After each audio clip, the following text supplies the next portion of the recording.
Hello, people of YouTube. Tis I once more, the Crimson Assassin, here with a very impromptu review. I was not anticipating to do this review anytime soon, but I thought might as well. And wow. Okay, first of all, I want to give before I start this review, I need to get a few things out of the air. Okay, number one. If you have not seen RWBY, if not have seen volumes both 1 and 2, don't watch this video because this video will contain spoilers, okay? There's no way that I could do this review without giving away spoilers. So please, if you have not seen RWBY volumes 1 and 2, don't watch this video. Go watch Netflix, okay? Go to Netflix, watch volumes 1 and 2, and then find volumes 1 and you can find volume 3 on YouTube somewhere, and yeah, or on Rooster Teeth's home YouTube page, and so please, if you have not seen RWBY, don't watch this review, okay? If you have seen RWBY and you're beyond this point, then great, okay? We're gonna talk about RWBY Volume 3, which is the review, which is the web series that I am reviewing. That's number 1. Number 2, okay, and we have to mention this. I have to mention this because if I don't, I will hate myself.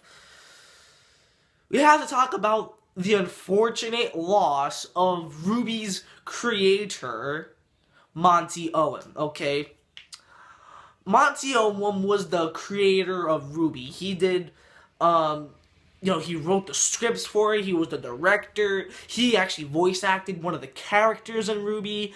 And, literally a week after Volume 2 was finished, he died. And, he died at such a very young age.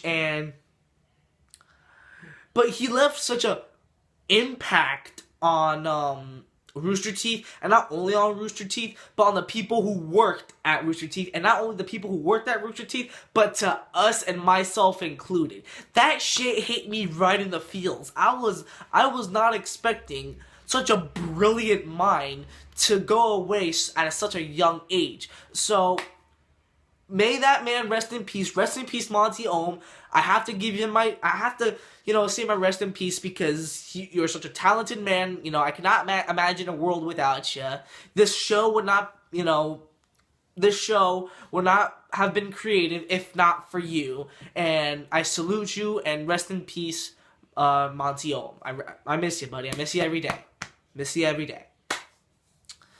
So, after the week that RWBY Volume 2 ended, I was kind of left skeptical because in Volume 2 it ended in such a huge cliffhanger ending, and we didn't know what was going to happen, and we wanted Volume 3 to be better than Volumes 1 and 2.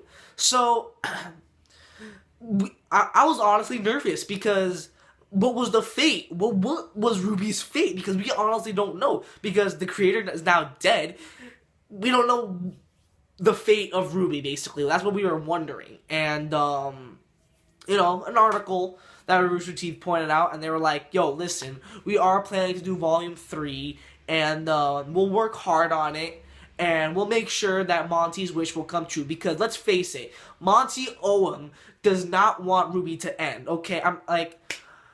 He would not want it to just end right there. No, they want to keep going at RWBY. And I applaud Miles, Luna, and Carrie for fucking trying to continue Monty Owen's legacy. I thought that was a brilliant and smart thing to do. And let's give a round of applause for fucking Miles, Luna, and Carrie. They worked so hard on RWBY Volume 3, and I applaud them. And, a couple of, weeks before New Year's, and the first couple episodes of Volume 3 came out, and, I honestly have to say, okay, overall, RWBY Volume 3 is probably the best RWBY volume ever. It is way better than Volume 2.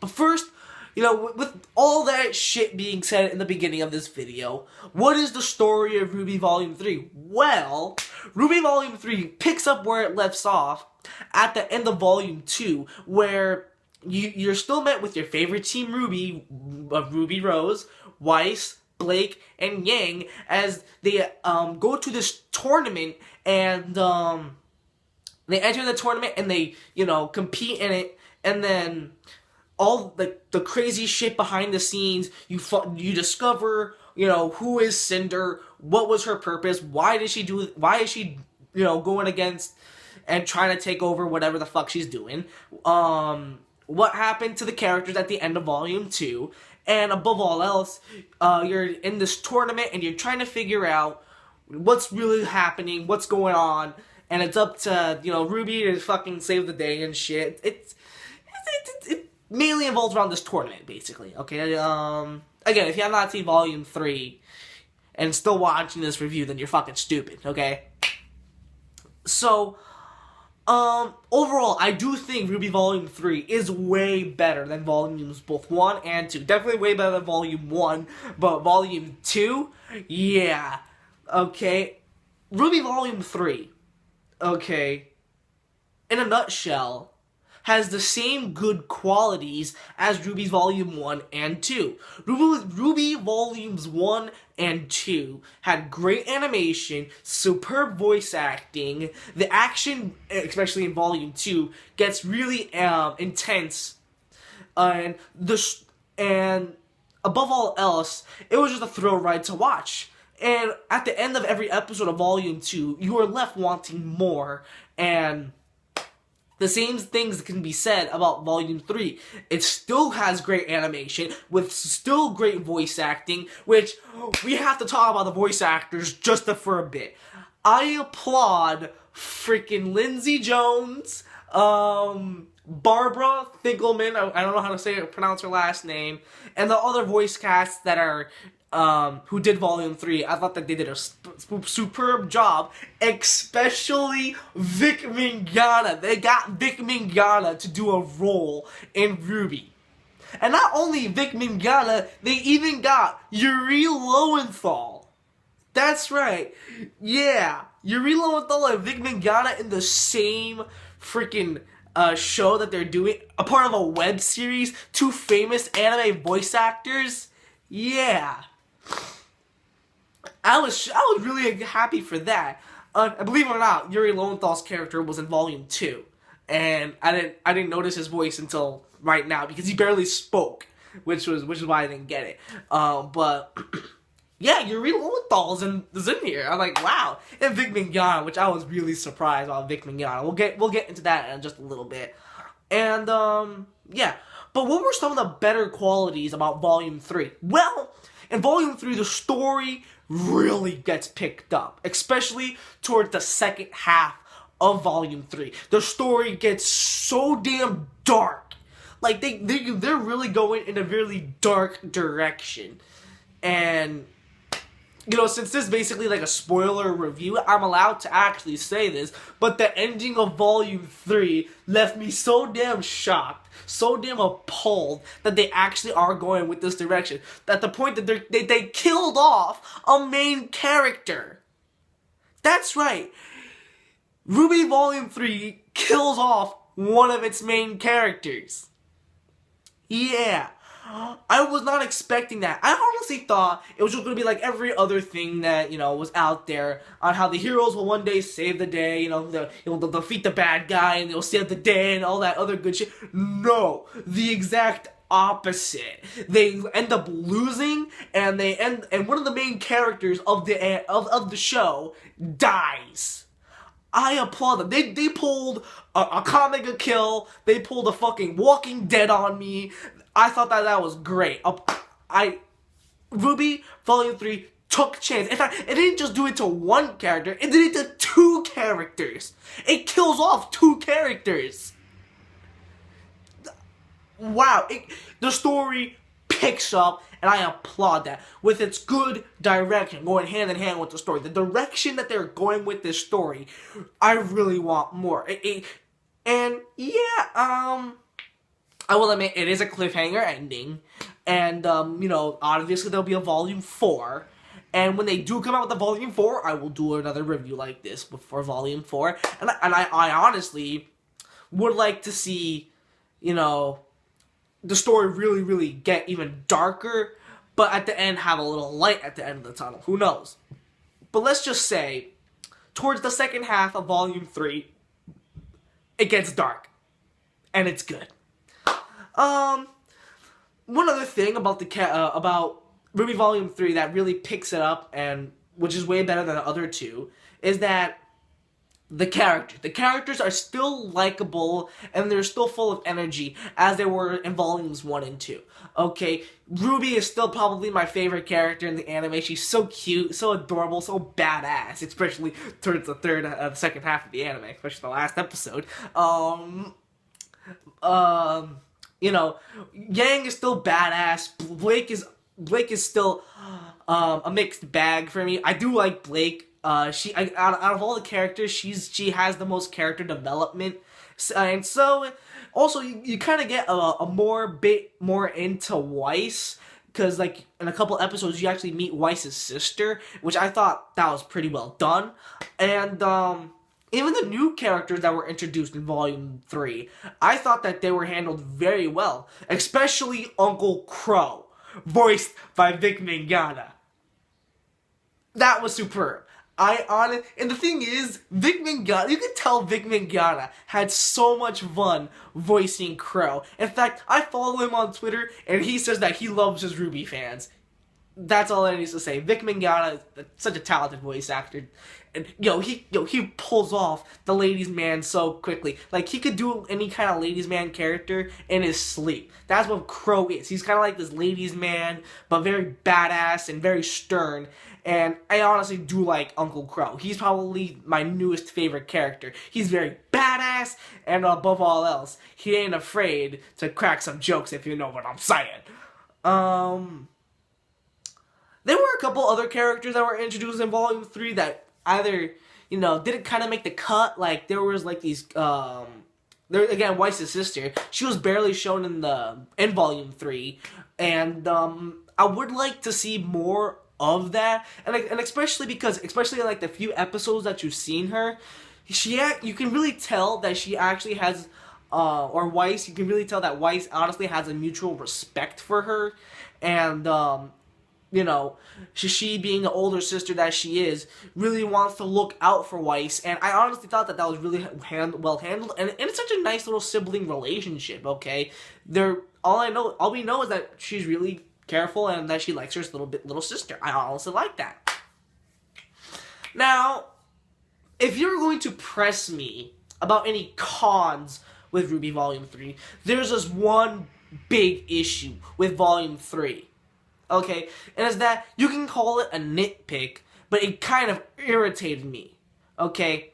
And that is the villains, their motive, okay? I get what they're trying to do.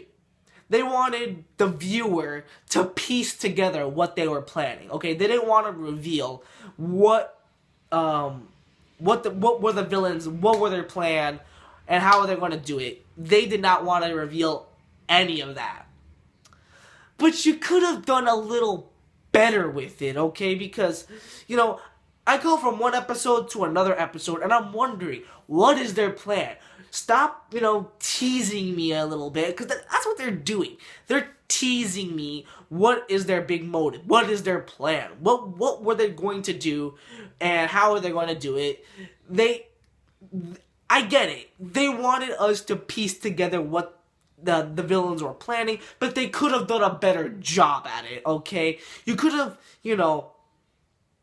have, like, text messages about, we'll be here at this time or something. Like, something, as small as that to fucking, kind of piece together what they were planning. But you kind of find out at the end of Volume 3, but I found that to be really irritating. Like, damn, why don't you just reveal what you're planning already, okay? I mean, I get it. They're trying not to for the sake of the viewer, because the viewer needs to piece together what they were doing, but you could have done a little better.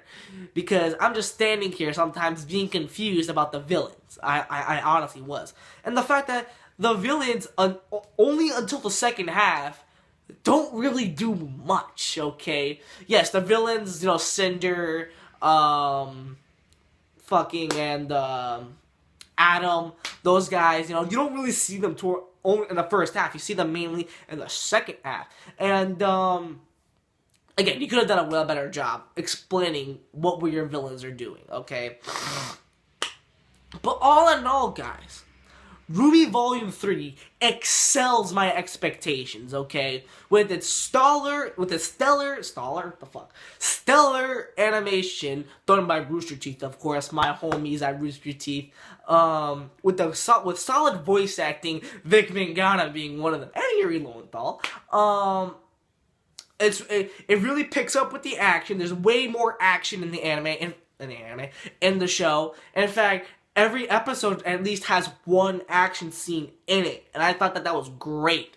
The story really picks up, and it keeps progressing, and the direction that they were going with RWBY Volume 3 was outstanding, and the characters are still likable, still fun to watch, and that is it. The cons are that they could have done a better job explaining the villain's motive, but that's only one little thing. You could call it an irritation, but I found it to be I found it to be a very big issue. But all in all, I think that RWBY Volume 3 was better than Volumes 1 and 2, and I do recommend everyone should watch Volume 3, especially the big reveals at the end. The ending of Volume 3 left me completely and utterly shocked. I cannot wait to watch Volume 4. Hopefully, we'll get more information. That's basically gonna wrap things up. It's a 9.5 out of 10. It was awesome. Where's Angry Joe? Because I'm giving it a badass seal of approval. Go watch RWBY. Go watch RWBY in general. And go watch RWBY's Volume 1, 2, and 3. Also, check out Rooster Teeth, not a sponsor, but check out Rooster Teeth because they're fantastic people. I watched Rooster Teeth for a very long time. I enjoyed Achievement Hunter. I enjoyed their Let's Plays, especially Michael. Michael's my favorite person at Rooster Teeth. You know, it's him. It's definitely Michael and Gavin. Those two are my favorite. Okay, Gavin because he's such a dick, and Michael because I like to see him rage. Okay, so leave a comment down below. Who is your favorite person at Rooster Teeth? It could be anyone, like Gus or Bernie or Barbara.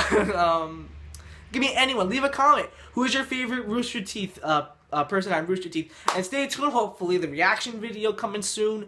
And until then, people of YouTube. This is the Crimson Assassin signing out. Peace, YouTube.